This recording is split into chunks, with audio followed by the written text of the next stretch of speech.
February पहिला budget countdown उपस्थापन करिबे अर्थमंत्री निर्मला सीतारमण। लोकसभा उपस्थापना हेब बजेट। अष्टम थर पई बजेट उपस्थापना करबाकू जाउछंती निर्मला। एथिपई चलीछि जोरदार कसरत। बजेट लोकाभिमुखी हेब बोली सभिंक आशा। खास करी मध्यवित्त अनाई रहिछंती निर्मलांक पेड़ीकू। दरदाम कमिबा नेई घोषणा हेब कि सुना मूल्य बढ़िबो ना कमिबो, किंतु बजेट रे कोन घोषणा हेबो ताहा तो बजेट आसीबा परे ही स्पष्ट हेबो। तेबे आपण जानिछंती कि केउ देश प्रथमे आरंभ करिथिला एही बजेट प्रथा? भारत केबे प्रथम थर पई आनिथिला बजेट? लाटिन शब्दरू बुल्गारू आसीछि बजेट। फरासी भाषा रे एहाकू कुहा जाउथला बगेट।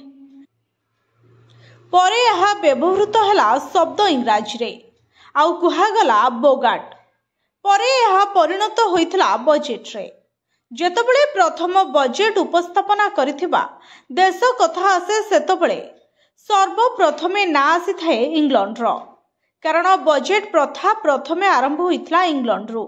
1960 मसीहा रे प्रथम थर पई प्रत्येक आर्थिक वर्ष आरंभ रे बजेट उपस्थापना करिबा आरंभ करिथिला इंग्लैंड। परे अन्य देश को व्यापी थिला एही बजेट प्रथा। स्वाधीनतार बहु पूर्वरु भारत रे आरंभ होइथिला बजेट।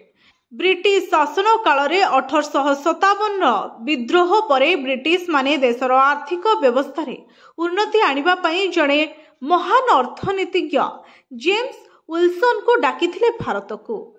एप्रिल 7 तारिख 1860 रे भारतर प्रथम यूनियन उपस्थापना करिथिले budget. Bureau report SCTV Odia.